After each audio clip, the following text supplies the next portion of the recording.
والصلاة والسلام على من لا نبي بعد اما بعد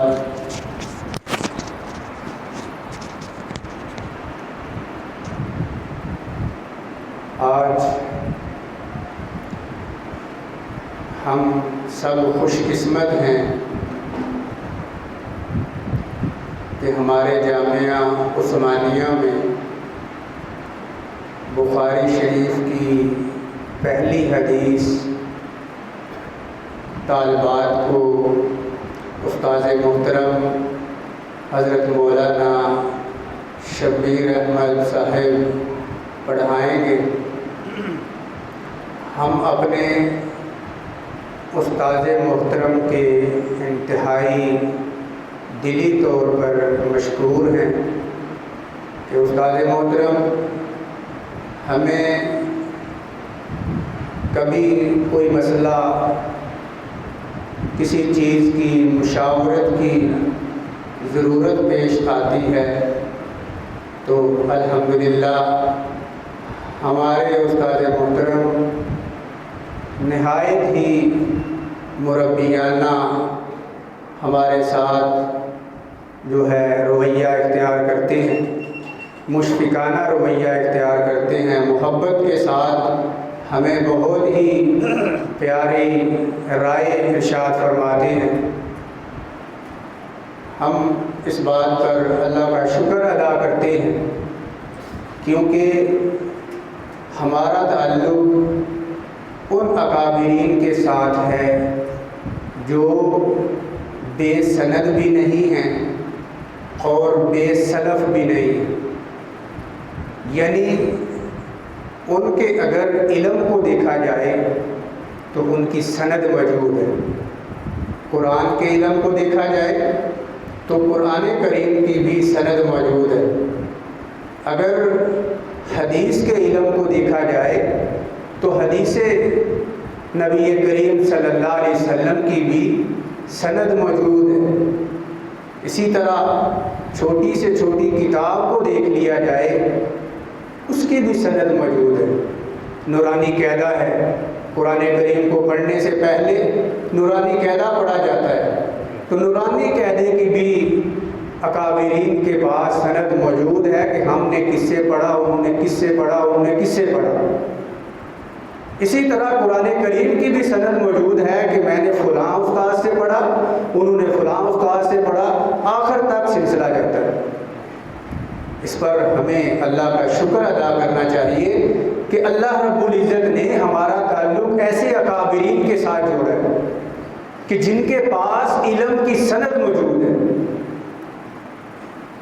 یہ سند علم کے اندر بہت ہی اعلیٰ حیثیت رکھتی ہے۔ یہ عالم، یہ مفتی، یہ جو کتابیں احادیث کی پڑھتے ہیں، یہ جو 8 سال 10 سال 12 سال لگاتے ہیں، اس کا ایک طریقہ کار ہے۔ یہ اس لیے لگاتے ہیں تاکہ سلسلہ سند کے ساتھ اتصال ہو جائے، جڑ جائے۔ ہم جو سلسلہ احادیث کا نبی کریم صلی اللہ علیہ وسلم کے ارشادات کا شروع سے چلتا آ رہا ہے اس کے ساتھ جڑ جائے، جو سلسلہ قرآن کریم کی تعلیم کا شروع سے چلتا آ رہا ہے اس سلسلہ کے ساتھ جڑ جائے۔ یہ اس لیے ترتیب کے ساتھ 8 سال 10 سال لگائے جاتے ہیں، ورنہ تو بہت سارے لوگ ہیں مطالعہ کر لیتے ہیں، کہتے ہیں کہ ہم نے بخاری کا بھی مطالعہ کیا ہے، ہم نے مسلم کا بھی مطالعہ کیا ہے، ابن ماجہ کا بھی مطالعہ کیا ہے، نسائی شریف کا بھی مطالعہ کیا ہے، ترمذی شریف کا بھی مطالعہ کیا ہے۔ تو مطالعے کرنے کے ساتھ، مطالعات کے ساتھ سند نہیں ملتی۔ سند اس کو ملتی ہے کہ جو سلسلہ شروع سے تعلیم کا چلتا آ رہا ہو اس سلسلے میں وقت دینا پڑتا ہے۔ جو شخص اس سلسلے میں وقت دیتا ہے، اس سلسلے میں اپنے آپ کو لگاتا ہے، اس کو کہا جاتا ہے باسند عالم، باسند علم والا۔ جو شخص ان حضرات کے ساتھ جڑ جاتا ہے جن کے ذریعے سے علم پڑھا جاتا ہے اس کو کہا جاتا ہے باسلف علماء والا، اکابرین والا، کہ اس کے ایک سلف و صالحین کا سلسلہ ہے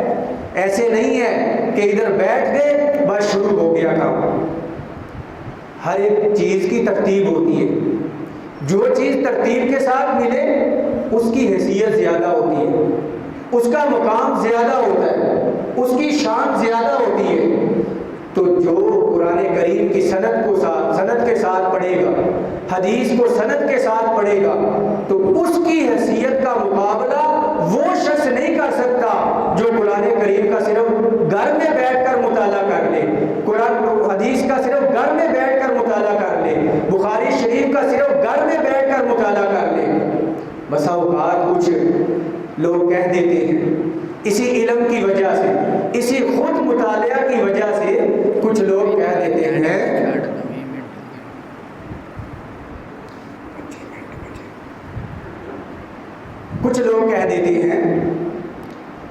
اپنے مطالعہ کی وجہ سے قرآن کریم تو حجت ہے، قرآن کریم تو معتبر ہے، لیکن حدیث معتبر نہیں، حدیث معتبر نہیں۔ حالانکہ یہ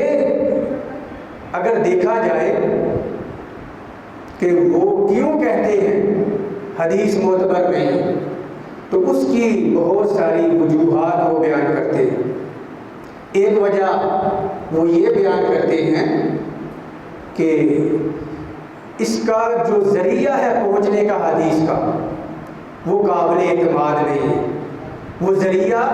جس کے ذریعے سے ہم تک حدیث پہنچی ہے، وہ ذریعہ قابل اعتماد نہیں ہے۔ تو ان لوگوں کے لیے جواب یہ ہے کہ جن لوگوں کے ذریعہ سے قرآن کریم ہم تک پہنچا ہے، وہی لوگ حدیث پہنچانے والے ہیں۔ جب اس ذریعے کو تم مان کر قرآن کریم کو قابل اعتماد مانتے ہو، تو وہی ذریعہ، وہی لوگ حدیث کو پہنچانے والے ہیں۔ تو جس طریقہ سے تم قرآن کریم کو قابل اعتماد مانتے ہو، اسی طریقہ سے حدیث کو بھی قابل اعتماد ماننا پڑے گا۔ اور پھر کچھ لوگ کہہ دیتے ہیں کہ یہ جو حدیث ہے یہ صحابہ کے زمانے تک حجت تھی، نبی کریم صلی اللہ علیہ وسلم کے زمانے تک یہ حجت تھی، جو جب صحابہ کرام رضوان اجمعین تھے اس وقت تک یہ حجت تھی، بعد والوں کے لیے یہ حجت نہیں ہے۔ ایسے لوگوں کو یہ کہا جائے کہ بابا یہ نبی کریم صلی اللہ علیہ وسلم کی ذات جو تھی وہ صرف صحابہ کی ذات لوگوں کے لیے آئی تھی، صرف صحابہ کرام کے لیے آئی تھی، یا کہ سب لوگوں کے لیے؟ تو قرآن کریم کہتا ہے وَمَا أَرْسَلْنَاكَ